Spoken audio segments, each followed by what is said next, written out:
The massacre that took place in the northern part of the Gaza City has sent shockwaves across the world. Global leaders have condemned this ghastly attack by the State of Israel, in which over 100 Palestinians were massacred, and their demands for a thorough probe. Now, 2 days after the hungry Palestinians were fired upon by the Israeli forces, humanitarian teams have now rushed to provide some urgent medical supplies for the wounded. And our next report tells you as to what exactly transpired since the 29th of February in the Gaza City. And we should warn our viewers that this report contains some pretty disturbing images.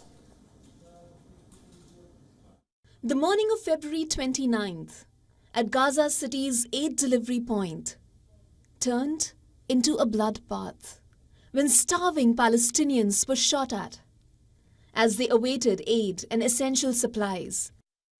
Israeli forces opened fire on the crowd. The tragedy killed over 100 people and injured more than 700 others. A UN team visited the Al-Shifa hospital, detailing first-person accounts of gunshot wounds as they delivered urgent medical aid and fuel. As I speak to you, this hospital is treating more than 200 people that were injured yesterday. We have seen people with gunshot wounds, we have seen amputees, and we have seen children as young as 12 that were injured yesterday. These events cannot be allowed to go on. We need to have safe, secure passage throughout Gaza to reach the people that need humanitarian aid. Injured Gazans narrated the ordeal, claiming Israeli forces shot at the Palestinians as they scrambled to get food for their families. As terror descended on thousands gathered, aid trucks tried to move forward, trampling many in the process. رحنا من الساعة 7 عشاء ضلينا لتاني يوم الساعة 5 الصبح. From when the aid trucks entered Gaza, the tank and quadcopter began to fire at the people gathered, the people who went to get food for themselves and their children. They started shooting at them. There were many martyrs and injured. وضلينا ننزف لمدة ساعة قبل ما جاء أحد من أقربائي ودينا على المستشفى. Israel's version of events denies that their forces shot at the hungry civilians, laying blame on trucks and alleged stampede that resulted in the casualties. However, a few Israeli officials revealed that IDF troops fired at the people, assuming that Palestinians rushing towards the aid trucks posed a threat. No IDF strike was conducted towards the aid convoy. On the contrary, the IDF was there conducting a humanitarian operation to secure the humanitarian corridor and allow the aid convoy to reach its designated distribution point so that the humanitarian aid could reach Gazan civilians in the north that are in need. The deadly incident, which sparked global outrage, comes just days after the one-month deadline expires for Israel to submit a report to the World Court. Earlier in January, the International Court of Justice had granted Israel 1 month's time to ensure that no genocidal acts take place in Gaza and furnish a report on the same. Western nations that are staunch allies of Israel have called for a probe into the incident. Leaders from Germany and France, along with the European Commission chief, have also pushed for an independent investigation into the killings. Meanwhile, the United States has asked Israel itself to investigate the February 29th attack, while fearing that the incident could further complicate the already delicate ceasefire talks. The number of Palestinians killed in the Gaza Strip has soared above 30,000 since Israel's war on Hamas began nearly 5 months ago, after Hamas-led militants stormed across southern Israel on October 7th, killing 1,200 people and taking about 250 others hostage. Bureau Report, WION World is One. All right, now to give us more perspective in terms of what, of course, has happened in the northern part of the Gaza City, and is there any chance that some kind of accountability can be fixed for this massacre that has taken place? We're being joined by Mr. Scott Lucas. Mr. Lucas is a professor of international politics at the University College Dublin's Clinton Institute. Now, Professor Lucas, this, of course, is the big question, is it not? We've witnessed incidents like this, and this is something that is going to stand out and has been described as the flower massacre, where desperate, hungry people who had gathered near a convoy, waiting for a convoy of humanitarian trucks to come by, they reportedly were fired upon, and then there was also a stampede, which resulted in the loss of over 100 lives.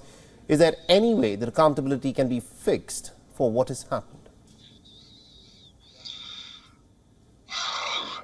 You've described vividly why this incident brings together the mass killings which have been taking place on a daily basis in Gaza with the humanitarian crisis, that people are on the point of starvation because they cannot get adequate food supplies, in large part because of Israel's veto over aid getting into the Gaza Strip. But you're talking about trying to get accountability in what is a wartime situation. Unless you have some type of international force, the United Nations, a grouping of countries, non-government organizations which are provided with security protection, unless you have something like that, there's absolutely no way to get accountability for what is the ongoing killings that take place and the ongoing humanitarian situation, because it's Israel that makes the determination whether they continue these operations or whether they stop. And even if Israel is aiming at Hamas, even if, in the words of Prime Minister Benjamin Netanyahu, they want absolute victory over Hamas, those operations will continue to kill civilians, and the crisis will continue to largely affect civilians who now wonder from hour to hour whether or not they can get enough to eat and whether they'll be safe from the next assault. And also, what needs to be pointed out is the fact that this is a massacre that happened almost exactly a month after that ruling by the International Court of Justice, which exhorted the State of Israel to refrain from any acts that will be viewed as genocidal and to ensure that humanitarian aid is provided for the people in the Gaza Strip. What do you make of that ruling by the International Court of Justice? Is it now effectively irrelevant? I'll paraphrase what Joseph Stalin said when he was asked if the Pope could stop him from his own, sometimes deadly, operations around the world. And Stalin said, how many divisions does the Pope have? How many divisions does the International Court of Justice have? Where can they enforce their ruling? I think the ruling is important. I think it's important to put a marker down that these are mass killings that are taking place, that there has to be some responsibility. But in a practical sense, until you get a ceasefire in Gaza, there is absolutely nothing that can be done to enforce the International Court of Justice's ruling, which is another reason why a ceasefire is less rather than more likely to take place within the next few weeks or possibly even months. So in your estimate, Professor Lucas, how do you see this conflict progressing further? A few days back, we heard Joe Biden, who said that he hopes that there could be a ceasefire before the month of Ramadan begins. And then later it emerged that none of the parties that are involved in the negotiations have any clear idea as to when or under what circumstances a ceasefire can actually happen. Well, I think the Israelis and Hamas, or the Israeli war cabinet and Hamas, have a clear idea what's going on. And that is that Hamas wants the withdrawal of Israeli forces with a guarantee that there won't be a resumption of the war. Benjamin Netanyahu, the Israeli prime minister, wants the war to continue until there's absolutely victory over Hamas. You can't square those two positions. You can't bring them together. You'll only get a ceasefire if Hamas is contained in some way and if Netanyahu is forced out of power. And that occurs in one of two ways.